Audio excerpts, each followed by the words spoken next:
நான் விமலனும் வருகின்றேனே.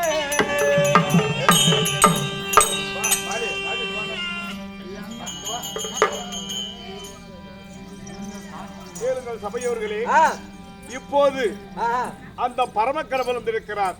இங்கிருந்து மாதேஸ்வரமலைக்கு போனோம், இந்த ஊத்துக்குழு மாதேஸ்வரமலைக்கு போனோம், இல்ல அங்க இருந்தாக்கா மேல்மலை மாதேஸ்வரமலை கேரளா கர்நாடகா போனோம். இப்படி போனாலும் சிதம்பரம் நடராஜர் கோயிலுக்கு போனோம். எத்தனை லட்சமா கொடுத்து கோயில் கட்டினாலும் ஒரு கல்ச்சர் அதை பேசாது. இப்போது பேசும் தெய்வம் வந்திருக்கிறது. பேசும் தெய்வம் என்றால் அதாவது மணி ஈசன், மனிதனா பார்த்து கடவுளை உருவாக்குறவன். இதுதான் ஆண் கடவுள், இதுதான் பெண் கடவுள் என்று மனிதனா பார்த்து உருவாக்கக்கூடியவனவன். இருந்த போதிலும் இப்ப மணி ஈசன் காலையில இங்க வந்திருக்கிறார். இப்ப நாமளே காலையில இந்த காலைக்கடன் செய்வது கழிப்பதற்கு காலைக்கடன் கழித்து விட்டு நம் உடல் சுத்தம் செய்வதற்கு ஒரு சிறு கல் எடுத்து நம்ம உடல் சுத்தம் செய்து போட்டு இருக்கிறோம். பிறகு யாரும் வருவாங்க, அந்த கல்லையே பொட்டிட்டு தண்ணீர் தெளித்து பொட்டிட்டு இதே கடவுள் என்று நாம நம்புற ஒரு கல்லை ஏன் மனிதனை நாம கடவுள் நினைக்க கூடாது? இதே பேசும் தெய்வம் வந்திருக்கிறது. உங்களால் முடிந்த காணிக்கையை அவர் தட்டையில போட்டு அவருக்கு தெளிச்சியோ ஒண்ணு, எனக்கு திருமணமாகவில்லை, திருமணம் ஆக வேண்டும், எனக்கு படிப்பு வரவில்லை, எனக்கு படிப்பு வர வேண்டும், எனக்கு அதாவது ஒரு நோய் இருக்கிறது அப்படி என்று சொல்லி நினைத்து மனதார நினைத்து உங்களால் முடிந்த காணிக்கையை செலுத்தி இந்த திருநீரை எடுத்து நெற்றில் வைத்துக் கொண்டு போனால் உங்கள் கஷ்டங்கள் எல்லாம் போகும். உங்களால் முடிந்த காணிக்கை செலுத்துமாறு கேட்டுக்கிற சபாவனுக்கு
ஏண்டா நந்தி, ஆண்டவா நான் இந்த திருசபையை நாடி வருகின்ற பொழுது என்னை யார் என்றும் இனி யார் என்றும் தெரிந்து கொண்டாயா? தெரியுமே. எப்படி தெரியும்? நான் ஒரு அதிகாமையிலே இருக்கக்கூடியவன். ஆமாம், எனக்கு தெரியும்.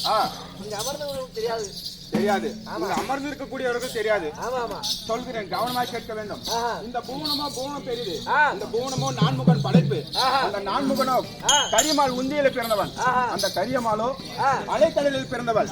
அந்த அலைக்கடலோ குருமணி கலசத்தில் அடக்கம். அந்த குருமணி கலசமோ இந்த பூமியில் எடுக்கப்பட்ட ஒரு பிடி மண். இந்த பூமியோ ஆதிசேஷனுக்கு ஒரு தலை பாரம். அந்த ஆதிசேஷனோ உமையவளுக்கு ஒரு கொண்டு விரல் மோதிரம். அந்த உமையவளோ இந்த சிவனுக்கு அழைக்கும். இந்த சிவனோ இங்க அமர்ந்திருக்கக்கூடிய தொண்டருக்கு அழைக்கும். இந்த பக்தர்கள் இல்லாவிட்டால் நம்ம கையெடுத்து கும்பிட கூட ஒரு ஆள் இல்லை.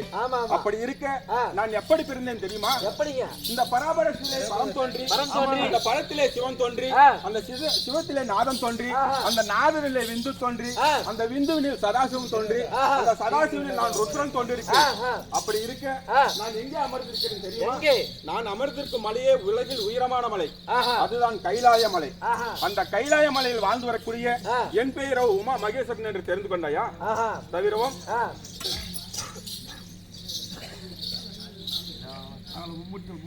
நாங்களோ மும்மூர்த்திகள் 3 பேர். யார் யார் தெரியுமா? சிருஷ்டிக்க பிரம்மா, லட்சிக்க மகாவிஷ்ணு, கேட்ட வரங்களை கொடுக்கும் சிவபெருமான் நான். சிருஷ்டிக்க பிரம்மன் என்று சொன்னேனே, எப்படி தெரியுமா? எப்படி? யானை முதல் எறும்புக்களை 84 லட்சம் ஜீவ பேதங்களும் படைப்பது பிரம்மன் வேலை. லட்சிக்க கூடியவர் யார்? ஸ்ரீமந்த நாராயணன். நல்லவர்களை காத்து தீயவர்களை அழிக்கக்கூடியவர் என் மைதுனர் மகாவிஷ்ணு. சிவன் எனக்கு என்ன வேலை தெரியுமா? 84 லட்சம் ஜீவ வேதங்களுக்கும் உயிர் கொடுத்து அவர் கேட்ட வரங்களை கொடுக்கும் சிவபெருமான் நான். தவிரவும் பிரம்மாவுக்கும் விஷ்ணுவுக்கும் ஒரு வேலைதான். ஆனால் எனக்கு மட்டும் 2 வேலை. எப்படி தெரியுமா? சொல்கிறேன் வா.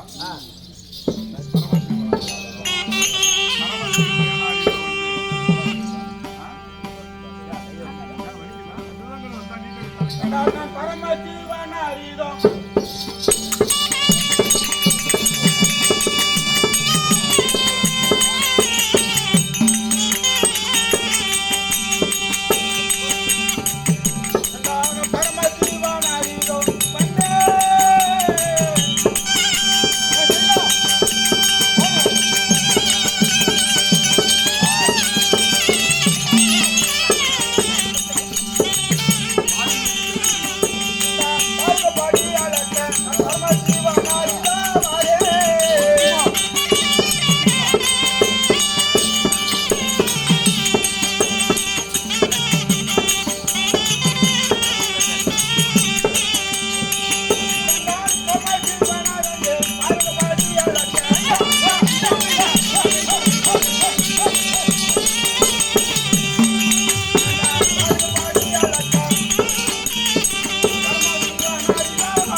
எனக்கு இன்னொரு வேலை என்று சொன்னேனே, அது என்ன வேலை தெரியுமா?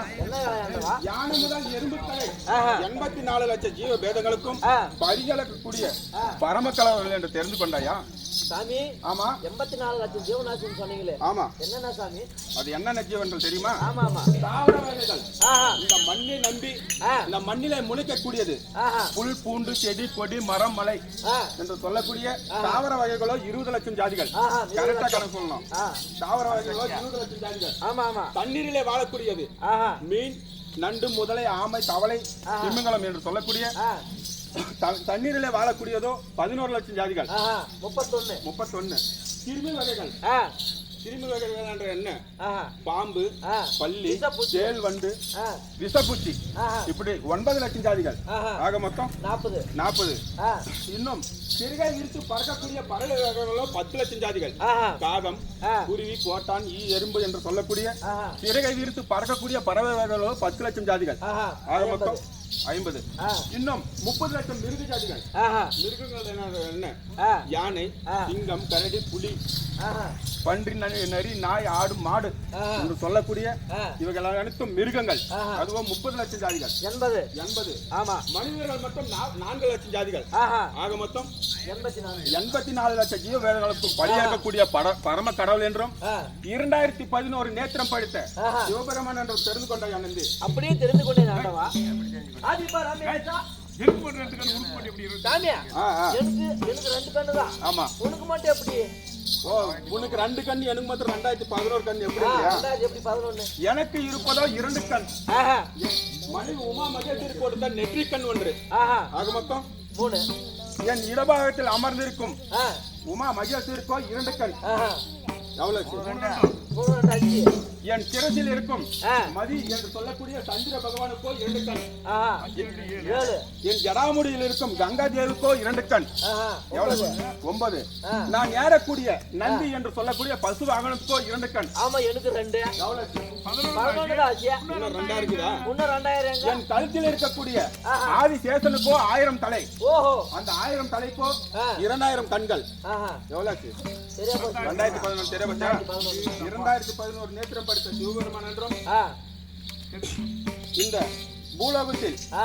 வயது முடிந்தவரை ஆ. சங்கரிக்கும்படியாக ஆ. நான் யமனாவும் பிறந்துள்ளேன். ஆஹா. எப்படி தெரியுமா? எப்படிங்க? சொல்கிறேன் வா. அந்த காணனை பூமி ஏய், ஆழகால நீலகண்டன்.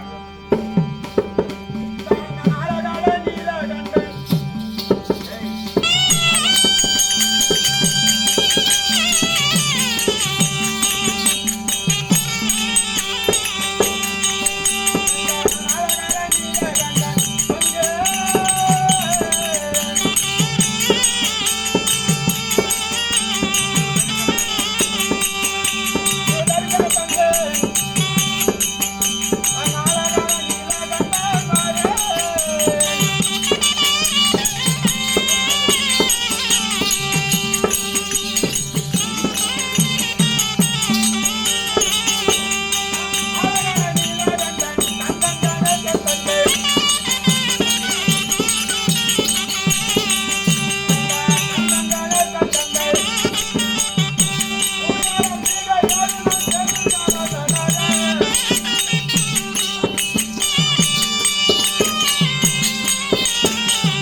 ஆண்டவா. எனக்கு ஆழத்தை உண்ட திரு நீலகண்டன் என்று எனக்கு ஒரு பெயர் உண்டு. எப்படிங்க? எப்படி தெரியுமா? ஆஹா. ஆதி நாளையில் ஆமா, ஆமா. தேவர்களும் அசுரர்களும் சேர்ந்து அமிர்தம் கடைந்தோம். ஆஹா. எதற்காக தெரியுமா? எதற்காக? தேவர்களுக்கு எப்பொழுதும் ஆ. நரை, திரை, மூப்பு, பிணி, சாக்கடை என்று சொல்லக்கூடிய ஆ. வியாதிகள் வரக்கூடாது என்று நாங்கள் அமிர்தம் கடைந்தோம். சாமி, நரை என்றால் என்ன? நரை என்றால் ஆ. எப்பொழுதும் தலைமுடி நடக்க கூடாது, ஆ. கருமையாகவே இருக்க வேண்டும். மூப்பு என்றால்? மூப்பு என்றால் ஆ. நம் முதிர்ந்த பருவம் ஆகக்கூடாது, ஆஹா. இளமையாகவே இருக்க வேண்டும் தேவர்கள். சாக்கடை? சாக்கடை என்று சொன்னால் ஆ. தேவர்களுக்கு சாவியே வரக்கூடாது, ஆஹா. எப்பொழுதும் தேவர்கள் உயிருடன் இருக்க வேண்டும் என்று. ஆஹா. பிணி என்று சொன்னால் தேவர்களுக்கு எப்பொழுதும் நோய் நொடி வரக்கூடாது ஆஹா. என்று சொல்லி நாங்கள் அமிர்தம் கொடுத்தோம். ஆஹா. எப்படி தெரியுமா? எப்படி? அந்த மகமேரு மலையை ஒரு மத்தாகவும், ஆ. இந்த பார்க்கடலை ஒரு பாண்டமாகவும், ஆஹா. மகமேரு மந்திரிகிரி மலையை ஒரு மத்தாகவும், ஆஹா. ஆதிசேஷனுடைய தம்பி ஆ. வாசுகி என்ற பாம்பை ஆ. ஒரு தாம்பு கயிறாக கொண்டு ஆஹா. நாங்கள் அமிர்தம் கொடுத்தோம். ஆஹா. எப்படி தெரியுமா? எப்படிங்க? தேவர்கள் பாம்பின் தலைபுறமாகவும், ஆஹா. தேவர்கள் பாம்பின் வால்புறமாகவும், ஆ. அசுரர்கள் பாம்பின் தலைபுறமாகவும் பிடித்துக் கொண்டு நாங்கள் அமிர்தம் கொடுத்தோம். ஆஹா. அப்பொழுது ஆ. அந்த பார்க்கடலில் ஆ. அமிர்தம் பொங்கி வெளியில் வரும் பொழுது ஆஹா. அந்த பாம்புக்கு வலி தாங்க முடியாமல் ஆ. அந்த ஆழகால கொடிய விஷத்தை ஆஹா. அமிர்த கலசத்தில் கக்கிவிட்டது. ஆஹா. இதை பார்த்து அசுரர்கள் ஆ. இந்த விஷாமிர்தத்தை ஆ. தேவர்களுக்கு கொடுத்து ஆஹா. நாங்கள் எப்படியாவது வஞ்சிக்க வேண்டும் என்று எண்ணி ஆஹா. அந்த விஷாமிர்தத்தை வாரி என் கையில் கொடுத்தார்கள். ஆஹா. அந்த விஷாமிர்தத்தை என் கையில் வாங்கிக் கொண்டு நான் நான் என்ன செய்தேன் தெரியுமா? என்ன செய்தீர்கள்? இந்த கடலில் வீசிவிட்டால் அந்த விஷாமிர்தத்தை இந்த கடலில் வீசிவிட்டால் இந்த கடலிலே வாழும் 11 லட்சம் மீன், நண்டு, முதலை, ஆமை, தவளை என்று சொல்லக்கூடிய உயிரினங்கள் அனைத்தும் மாண்டு விடுமே என்று நினைத்தேன். சரி, இந்த பூமி மீது வீசிவிட்டால் 20 லட்சம் தாவர வகைகள், புல், பூண்டு, செடி இவர்கள் அனைத்தும் எரிந்து நாசமாகி விடும் என்று எண்ணி நான் என்ன செய்தேன் தெரியுமா? நான் என் வாயில் போட்டு விழுந்து கொண்டேன். நான் வாயில் போட்ட விஷமானது அப்பொழுது என் மைதுனர் ஓடி வந்து என் கழுத்தை இறுக்கி பிடித்துக் கொண்டார். எதற்காக தெரியுமா? நான் ஆழகால கொடிய விஷத்தை உண்டு மடிந்ததையானால் இந்த உலகில் உள்ள 84 லட்சம் ஜீவபேதங்களுக்கு படிகளுக்கு ஆளிலேயே என்று நினைத்து ஓடி வந்து என் கழுத்தை இறுக்கி பிடித்துக் கொண்டார். நான் வாயில் போட்ட விஷமானது பாதி உள்ளே போய்விட்டது, பாதி விஷம் வெளியே வந்து விட்டது. பாதி விஷம் உள்ளே போனதினால் என் உடம்பு நீல நிறமாக மாறிவிட்டது. அது மட்டுமா, என் மைதுனர் ஓடி வந்து என் கழுத்தை இறுக்கி பிடித்ததினால் இந்த கண்டம் கூறாக நீண்டு விட்டது. அதனால் இந்த கண்டம் ஆண்களுக்கு மட்டும்தான் கூறாக இருக்கும், பெண்களுக்கு சமமாகத்தான் இருக்கும். தவிரவும் இன்னும் என் லீலைகளை சொல்கிறேன். வா, அப்படியே ஆகட்டும் ஆண்டவா.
என் பக்தனான மார்கண்டனுக்காக ருத்ர அம்சமாக தோன்றிய யமனையே என் காலால் எட்டி உதைத்து என் சூலத்தால் குத்தி அவனை மடித்திருக்கிறேன். எப்படி தெரியுமா? உச்சித நாட்டை ஆண்டு வரக்கூடிய உச்சித குமாரன் மிருகண்டரும் அவரது மனைவி ஞானச்சந்திராமலும் என்னை கோரி தவம் இருந்தார்கள். என்ன கோரி? எதற்காக தெரியுமா? எதற்காக? அவர்களுக்கு பிள்ளை வர வேண்டும் என்று தவம் இருந்தார்கள். நான் அவன் முன்னே பிரசண்டமாகி, அடே மிருகண்டனே, உனக்கு என்ன வர வேண்டும் கேள் என்றேன். உடனே மிருகண்டன் என்ன சொன்னான் தெரியுமா? சாமி உமா மகேஸ்வரா, நாங்கள் இறந்து விட்டால் இந்த நாட்டை ஆளவும், நாங்கள் இறந்து விட்டால் எள்ளும் தண்ணீரும் இறைக்க, எங்கள் ஈமக்கடனை கழிக்க எனக்கு ஒரே ஒரு ஆண் வாரிசு வேண்டும் என்று மன்றாடினான். அப்பொழுது நான் என்ன சொன்னேன் தெரியுமா? அடே மிருகண்டனே, நீயோ முன் ஜென்மத்தில் அநேக பாவம் செய்திருக்கிறாய், அதனால் இந்த ஜென்மத்தில் உனக்கு குழந்தை வரம் கொடுக்க முடியாது என்று நான் சொல்லிவிட்டேன். அப்பொழுது மிருகண்டன் என்ன சொன்னான் தெரியுமா? ஆஹா சாமி உமா மகேஸ்வரா, இந்த ஜென்மத்தில் எங்களுக்கு குழந்தை வரம் கொடுத்தால் ஆச்சுது. அப்படி இல்லை என்றால் இந்த திருக்கடையூரில் அக்னியை மூட்டி நாங்கள் 20 வாழ்வதுதான் நிச்சயம் என்று சொன்னான். உடனே நான் என் ஞானத்தால் உற்று பார்த்தேன். அவன் வரும் வழிதனில் எப்பேற்பட்ட புண்ணிய நதியில் நீராடி வந்திருந்தார்கள் தெரியுமா? கங்கை, யமுனை, துங்கபத்ரா, கோதாவரி, தபதை, காவேரி, கன்னியாகுமரி, பாபநதி என்று சொல்லக்கூடிய 9 நதிகளில் அதுவும் புண்ணிய நதியில் நீராடி வந்திருந்தபடியால், கடைசியாக பாபநதி நதியில் நீராடி வந்தபடியால் அவர்கள் செய்திருந்த பாவம் அனைத்தும் போய்விட்டிருந்தது. உடனே நான் இவருக்கு குழந்தை வரம் கொடுக்க வேண்டும் என்று நான் நினைத்து, அதே மிருகண்டனே, உனக்கோ 5 வயது ஆகிவிட்டது, 60 வயது முடிந்து விட்டது. அதனால் உனக்கு கூணு, குருடு, செவிடு இப்படி அங்கம் குறைந்த பிள்ளைகளை 100 பிள்ளைகள் 100 வயது இருக்கும்படி நான் வரமளிக்கிறேன் என்றேன் நான். அப்பொழுது மிருகண்டன் என்ன சொன்னான் தெரியுமா? சாமி உமா மகேஸ்வரா, எனக்கோ 5 வயது ஆகிவிட்டது, இப்படி அங்கம் குறைந்த பிள்ளைகளை 100 பிள்ளைகள் எங்களுக்கு கொடுத்தால் நான் எப்படி காப்பாற்றுவது? அதனால் எங்களுக்கு 100 பிள்ளை வேண்டாம், அன்றே பிறந்து அன்றே இறந்து விட்டாலும் சரி, எங்களுக்கு எப்பேற்பட்ட குழந்தை வேண்டும் தெரியுமா? 4 வேதம், 6 சாஸ்திரம், 16 செல்வம், 18 புராணம், 21 அகம், 32 தர்மம், 51 அச்சரம், 64 கலை விஞ்ஞானம், 98 தத்துவம், 108 மனு விஞ்ஞானம், இப்படி நகுண்ட நன்னூல்களை கற்றுவந்த குழந்தைதான் வேண்டும் என்று என்னிடம் மன்றாடினான். நானும் அப்படி ஆகட்டும் என்று அவர்களுக்கு வரமளித்து விட்டு என் அருகாமையில் இருக்கும் கணாபூதங்களை நான் அழைத்தேன். அந்த கணாபூதங்கள் யா என்று கேட்டது. உங்களில் ஒருவன் பூலோகம் சென்று உச்சித நாட்டை ஆண்டு வரக்கூடிய சுச்சிதகுமாரன் மிருகண்டருக்கும் அவரது மனைவி ஞானச்சந்திரம்மாளுக்கும் மகனாக பிறக்க வேண்டும் போங்கள் என்றேன். அந்த கணாபூதங்கள் என்ன சொன்னது தெரியுமா? சாமி உமா மகேஸ்வரா, இந்த பூலோகமோ தெய்வலோகமோ நீதி நேர்மை தெய்வ கலாச்சாரம் இருந்த இடம் தெய்வலோகம். அந்த பூலோகமோ திருடு சூது கொலை கொள்ளை அகங்காரம் கொடுத்ததை கேட்டால் அடுத்தது பகை இப்படி செருக்கு நிறந்தது அந்த பூலோகம். ஆமா, அந்த பூலோகம். நாங்கள் எப்படி இந்த புண்ணிய பூமியை விட்டு பூலோகம் போவது? அப்படியே உன் வார்த்தை கட்டுப்பட்டு நாங்கள் பூலோகம் போனால் வரமாட்டோம், வந்தால் போக மாட்டோம் என்று கணாபூதங்கள் என்னிடம் முறையிட்டது. நானும் சரி என்று சொல்லி அந்த கணாபூதங்களை பூலோகம் அனுப்பி வைத்தேன். அந்த கணாபூதங்கள் பூலோகம் சென்று உச்சிதாண்ட ஆண்டவருக்கு உச்சிதகுமாரன் மிருகண்டருக்கும் அவரது மனைவி ஞானச்சந்திரம்மாளுக்கும் மகனாக பிறந்து மார்கண்டையன் என்ற பெயரோடு வளர்ந்து ஒரு காலம். ஒரு நாள் ஞானச்சந்திரம்மாள், மகனே உனக்கு இன்றோடு 16 வயது முடிய போகிறது, அதனால் அந்த காலம் என்ற யமன் வந்து உன்னை பிடித்து போக வருவான், நான் என்ன செய்வேன் மகனே என்று ஞானச்சந்திரம்மாள் புலம்பிக் கொண்டிருக்க, அப்பொழுது பள்ளி படிப்பை முடித்துவிட்டு மார்கண்டன் வீட்டில் வந்து பார்க்கும் பொழுது அவர் தாய் புலம்பிக் கொண்டிருந்தாள். தாயே, நீ எதற்காக அழுது கொண்டிருக்கிறாய் என்று மார்கண்டன் கேட்க, மார்கண்டனிடம் அவர் தாய், மார்கண்டையா, இன்றோடு உனக்கு 28 வயதாக வரமளித்த ஈசன் இன்றோடு உனக்கு 16 வயது முடிய போகிறது, அதனால் அந்த காலம் என்ற யமன் வந்து உன்னை பிடித்து போக வருவான், நான் என்ன செய்வேன் மகனே என்று ஞானச்சந்திரம்மாள் புலம்ப, இதை கேட்ட மார்கண்டன், தாய் தந்தைகளே நீங்கள் அழ வேண்டாம், எனக்கு 28 வயதாக அதாவது 16 வயதாக வரமளித்த ஈசனிடமே நான் சென்று தவம் இருந்து என்றும் 16 வயதாக வரம் வாங்கி வருகிறேன் என்று சொல்லி திருக்கடையூர் வந்து என்னை கோரி தவம் இருந்தான். நான் அங்கு சென்று மார்கண்டன் தபத்தை மெச்சி என்றும் உனக்கு என்றும் 16 வயது என்று வரமளித்தேன். அப்பொழுது யமன் என்ன செய்தான் தெரியுமா? ஈசர் மார்கண்டனுக்கு கொடுத்த வரம் முடிந்து விட்டது என்று 16 வயது வரைக்கும் டைம் கொடுத்திருந்தார் இல்லையா, அந்த 16 வயது முடிந்தது என்று எண்ணி மார்கண்டனை அழைத்து வரும்படி தூதர்களுக்கு உத்தரவு கொடுத்தார். அந்த தூதர்கள் திருக்கடையூர் வந்து மார்கண்டனை அழைக்க, அப்பொழுது மார்கண்டன், நான் இப்பொழுது வர முடியாது, சிவபூஜை முடிந்தால் நான் வருகிறேன் என்று மார்கண்டன் சொல்ல, இதை கேட்ட தூதர்கள் யமனுக்கு போய் சொல்ல, அப்பொழுது யமனுக்கு கோபம் வந்து நேராக திருக்கடையூர் வந்து மார்கண்டனை அழைத்தார். அப்பொழுது சாமி சற்று நேரம் பொறுங்கள், இன்னும் சில சிவபூஜைகள் இருக்கிறது, அதையும் முடித்து விட்டு வருகிறேன் என்று மார்கண்டன் சொல்ல, அப்பொழுது யமனுக்கு கோபம் வந்து மார்கண்டன் மேல் பாசக்கயிறை வீச, அந்த பாசக்கயிறுக்கு பயந்த மார்கண்டன் ஓடி வந்து சிவாலிங்கத்தை கட்டிப்பிடித்துக் கொண்டான். அப்பொழுது யமன் வீசிய பாசமானது மார்கண்டனுக்கும் சிவாலிங்கத்துக்கும் சேர்ந்து விழ, அப்பொழுது நான் சிவாலிங்கத்திலிருந்து பிரசண்டமாகி, அடே யமனே, மார்கண்டனுக்குத்தான் 16 வயது முடிந்தது, எனக்குமா வயது முடிந்தது என்று கோபம் கொண்டு என் காலால் எட்டி யமனை உதைத்தேன், என் சூலத்தால் குத்தி அவனை மடித்தேன். பிறகு பூமாதேவியின் வார்த்தைக்கு கட்டுப்பட்டு யமனுக்கு மீண்டும் உயிர் கொடுத்தேன். இப்படி காலனை பூமி காலனை காலால் உதைத்த காலகண்டன் என்ற எனக்கு ஒரு பெயர் உண்டு. இன்னும் சொல்கிறேன் வா.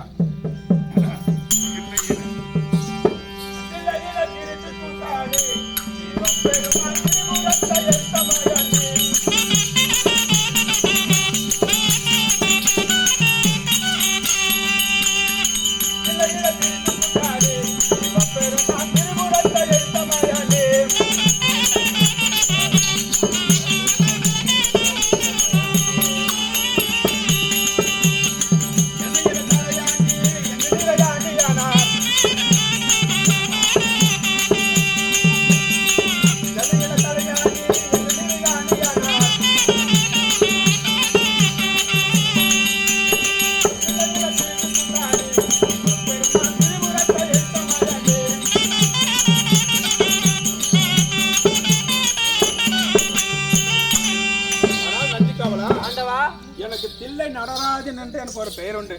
எப்படிங்க? அது எப்படி வந்தது தெரியுமா? எப்படிங்க?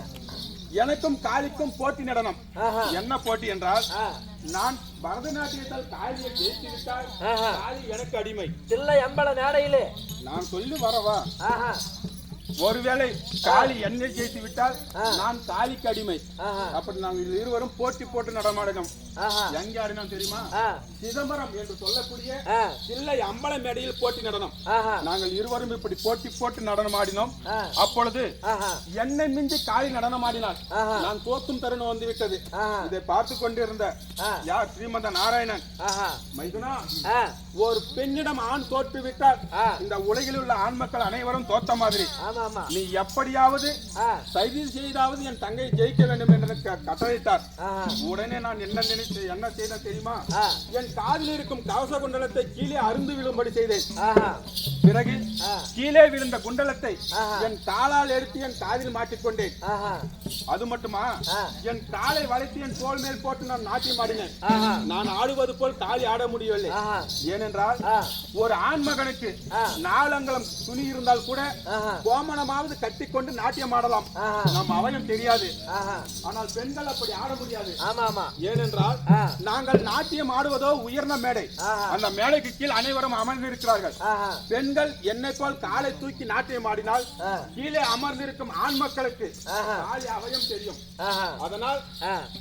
காளி காலை தூக்கி ஆட முடியவில்லை. ஆஹா. அந்த போட்டியில் நான் ஜெயித்து விட்டேன். ஆஹா. அதனால் ஆ. தில்லையில் திருட்டு நடனம் ஆடியதற்கு ஆஹா. எனக்கு தில்லை நடராஜன் என்று எனக்கு ஒரு பெயர் உண்டு. ஆஹா. அது மட்டுமா, ஆ. திரிபுரத்தை எரித்தேன், ஆ. தேவர்கள் துயரை தீர்த்தேன், ஆ. முயலாசுரனை வென்று என் பசு வாகனமாக ஆக்கிக் கொண்டேன். ஆஹா. இந்த நந்திதான் அந்த முயலாசுரன். ஆஹா. அப்படி இருக்க ஆ. என் லீலைகளை சொல்லிக் கொண்டு போனால் ஆ. இன்று பூராவும் சொல்லலாம், ஆ. நாளை பூராவும் சொல்லலாம், ஆ. ஏன் காலம் பூராவும் சொல்லலாம். ஆஹா. அதனால் ஆ. இன்றைய தினம் ஆ. அசுரர்கள் ஆர்ப்பாட்டமும் இல்லை, ஆ. நான் தேவலோகம் போக வேண்டிய வேலையும் இல்லை. ஆ. அந்த புறத்தில் என் மனைவி உமா மகேஸ்வரி இருக்கிறார். ஆஹா. நான் அழைத்ததாக போய் சீக்கிரமா அழைத்து வருகிறாயா? அப்படியே ஆகுதுங்க.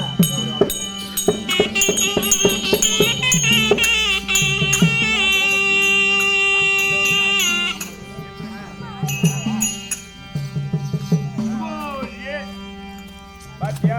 ஆ. நாட்டுக்கு நாடு